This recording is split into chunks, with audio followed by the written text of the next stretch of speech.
Kamo, wala man lang advice ng ano. O nagpa-clearing sa inyo, o hindi naman, galing sa Malacanang, sigurado po ay matuto kayo. Ganun din, both sides na raw daw. Bawal. Kaya tinanong ni ma'am, no? Para aware din si ma'am. Ayan, dapat ma'am, alamin nyo uli doon sa barangay para ano, baka mamaya tawa.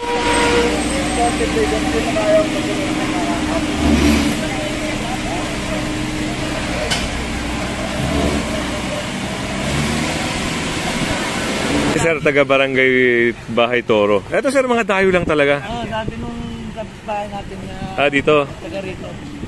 Ayan, tanong natin sir. Sir, pag ganito sir, galing tayo doon sa kabilang street lang, pwede nang hatakin to. O bibigyan pa rin ng... Ayun, good morning mga kasama at muli si Kuya Goods nagbabalik yun para magbigay sa inyo ng update. Nandito tayo sa may barangay Bahay Toro. At yun, meron tayong clearing operation dito. Kasama natin ang Team Bobby at cycle team, motorcycle team, Office of the Directors, at syempre apat na towing truck. So, proceed tayo doon sa subject operation. Sunod lang tayo. Tara!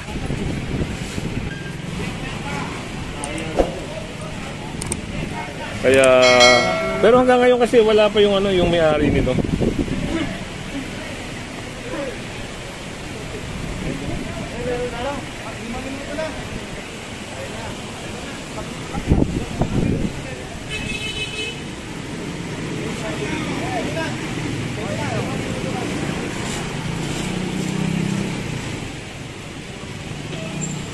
So, ready lang yung sasakyan na yon.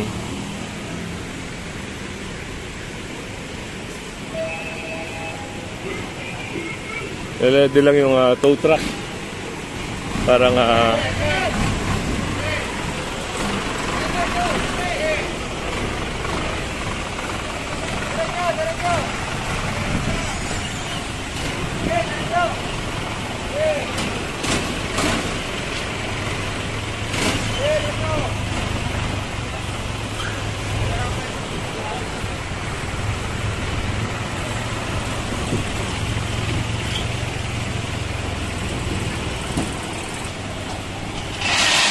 ngayon, no, wala pa rin yung may-ari, kaya yun, napag-desisyon na ito na to kasi talagang reklamo rin ng barangay, may complaint sa kanila rito.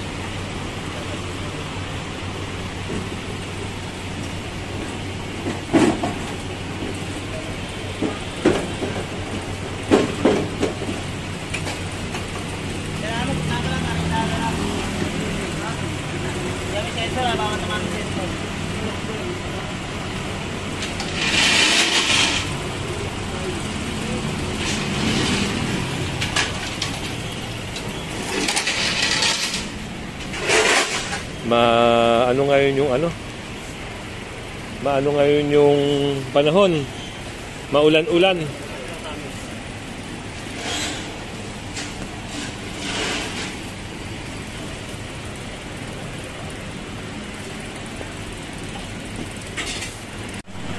So yung ginagawa na rin ng violation ticket at siyempre gagawan din doon ng notice para bigay doon kung sino yung witness o kaya kung halimbawa biglang dumating maabot sa kanya para bayaran niya doon sa may Tumana, Marikina.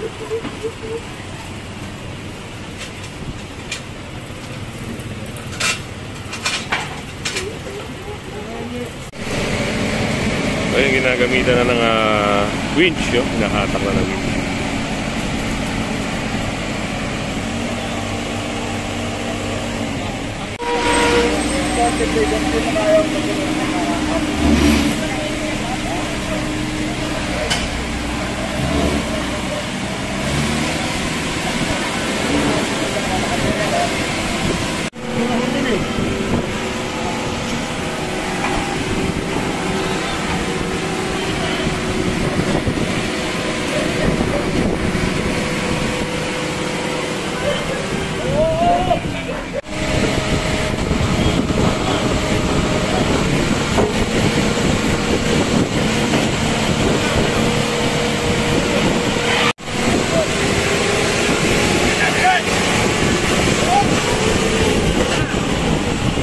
At yan, nasakay na. Hanggang ngayon, wala pa rin yung may-ari, hindi dumating.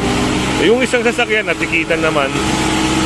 Ayun, hindi lang natin napakita kasi nakapokus tayo dito sa sakyan na to. Nakikita yung isa.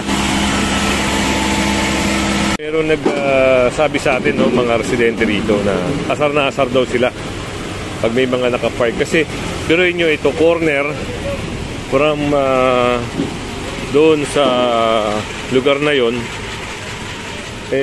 Pag kumanan sila dito sa Road 19, hindi sila makapasok na maayos kasi may mga naka-double parking. So, ayan, dadali niya sa Tumana Marikina at doon nila tutubusin ito. Nasa tayo sa operation. So, ito yung yung notice. At siyempre yung ticket na bibigay doon sa pwedeng maging witness. Kagaya nung si Kuya, pwede siya maging witness kasi wala yung may-ari. So, yun. Tara, sunod tayo sa operation. So, dito sa Road 21, corner Road 18. So, merong mga sasakyan din dito na naka-illegal park. Reklamo kasi talaga to ng barangay. Ayun, yung payong pinaalis na.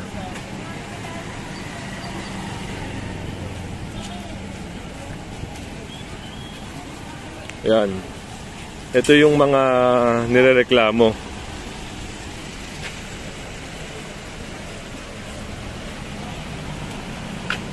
Yan, yung mga naka-illegal park dito sa Road 18. Tignan natin kung ano yung mangyayari. Ayan, tanong natin sir. Sir, pag ganito sir, galing tayo dun sa kabilang street lang, pwede nang hatakin to? O bibigyan pa rin ng, ayun, bibigyan pa rin ng 5 minutes. So, maya-maya punta tayo doon kasi parang mayroong may i-clear doon eh. Sir, taga Barangay Bahay Toro. Eto sir, mga dayo lang talaga. Sabi nung kapitbahay natin na dito. taga rito.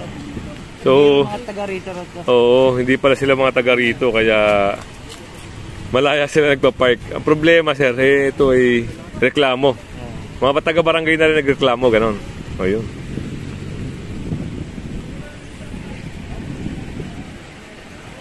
So, hanggang ngayon wala pa rin yung may-ari. Yun ang problema, no? Pag dumating yung may-ari, obligado siyang tikitan kasi naka-illegal park siya. Then, hinahanda na ni sir yung panikit. Medyo talagang yung panahon maulan, kaya kailangan niya sumilong kasi mababasa yung panikit niya.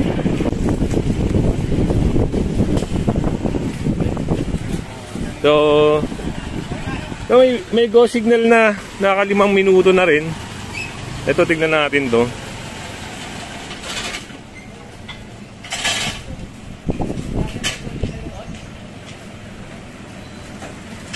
Ito na, nakakala na. Ito yung sinasabi natin. Hanggang ngayon, yung 5 minuto, nabigyan na sila ng 5 minuto, hindi pa rin lumabas yung mga driver nito.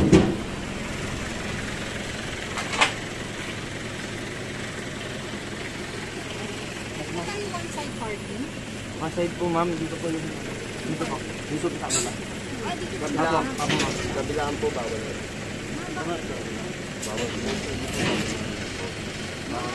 Narinig natin ma'am sa barangay mismo parang both side bawal daw. Hindi ko lang alam ma'am kasi ito clearing request lang ng barangay na i-clear yung area. Both sides na raw daw bawal. Kaya tinanong ni ma'am, no? Para aware din si ma'am. Ayan, dapat ma'am, alamin nyo uli doon sa barangay para baka mamaya tawagin na naman yung MMD, clear na naman kayo. Sige po. So yun, nakakalahan na. Pati daw tricycle. Lalay lang na.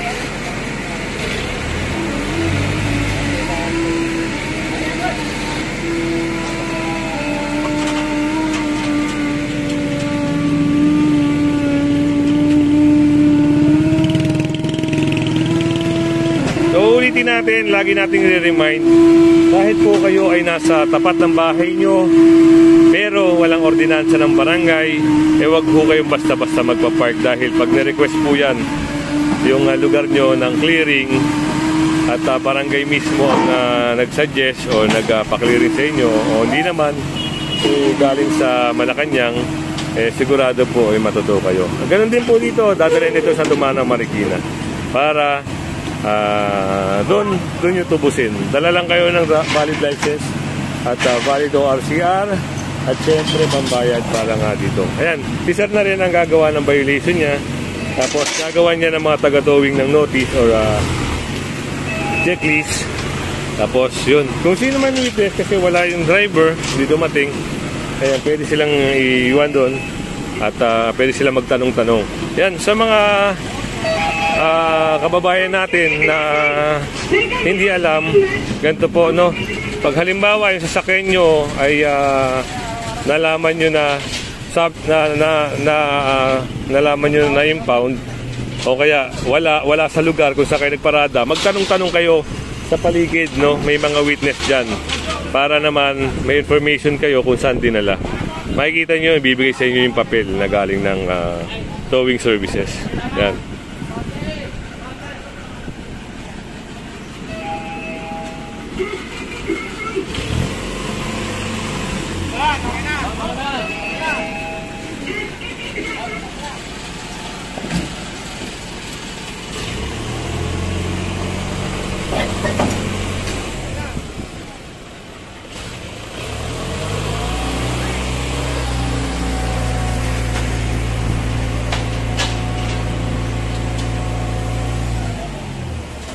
Alis ko na yung terminal.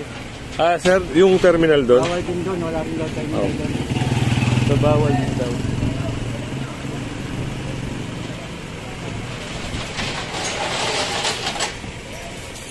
Papasok kayo, sir? Okay po. Oo nga, no? Hindi ba kayo na-apektuhan din, sir, sa mga naka-illegal park? Kaya, mas pabor sa inyo, sir. Oh, kita nyo? Kita nyo, mga kasama. Mas pabor. Kasi ito, sir, parang sabi nila, parang dayo lang, ano? Sige po, dadaan natin siya.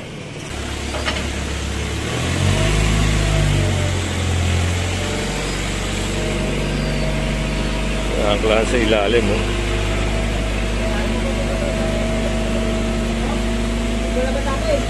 Okay.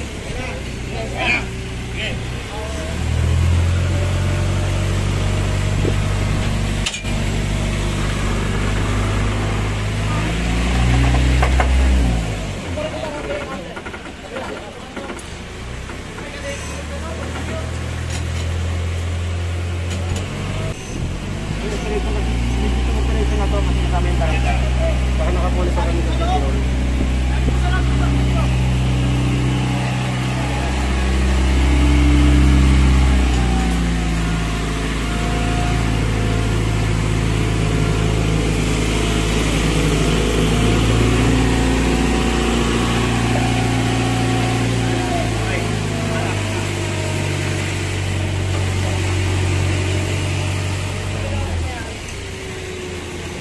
So, baka doon merong clearing doon, no? Mamaya punahan natin. Tignan muna natin kung ano yung ganap dito. Kasi ang hirap kasi dalawang team, no? Merong sidewalk at merong traffic. Gaya nito, pag sa usapang traffic, clearing operation ng mga sakyan, ito. Ando naman yung sidewalk clearing. So ito kagaya na sinasabi ko sa iyo kanina. Ayan, ayan. Ito yung checklist. Ayan, notice. Waste niya po ito. So yun, pinakita sa kanya, no? Pwede niyang, halimbawa may maghanap, ibibigay na lang niya ate. Nandiyan lang naman sila sa loob. Wala nang sumasagot na, tinawag ko na eh. Hindi na dyan.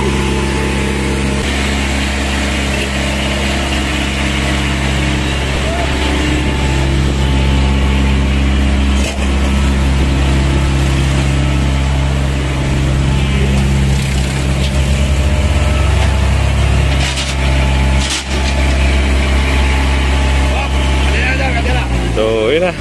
Nasakay na rin ito. Meron din, Dumana, Marikina yung pumuntahan nito.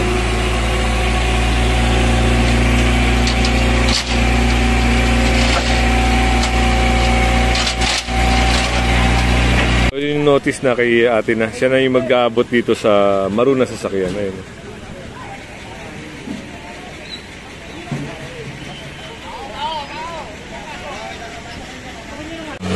So dito isang itim na sasakyan din yung matatawa yan. No?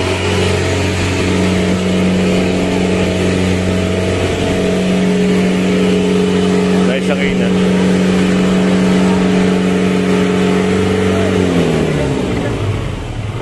So ito lang yung problema rito, no?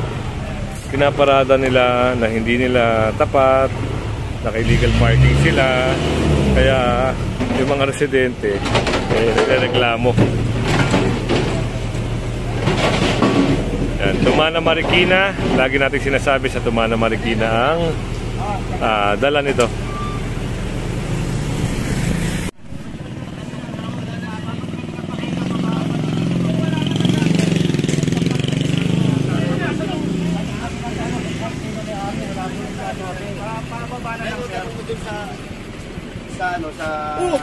Kamo, wala man lang advice ng ano.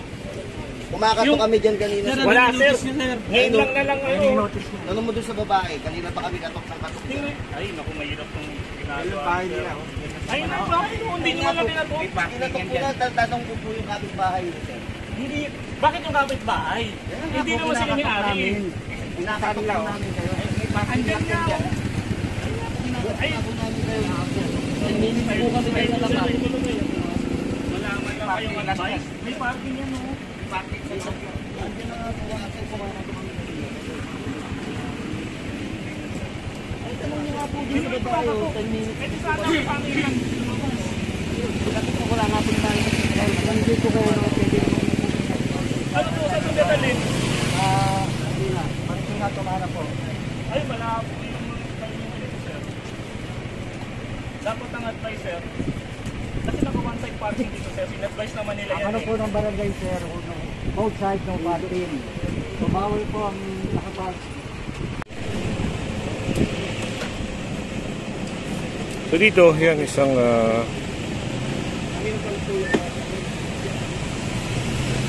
rider ang matitikitan ng no crash helmet violation. Wala kasi siyang helmet nung mahuli siya.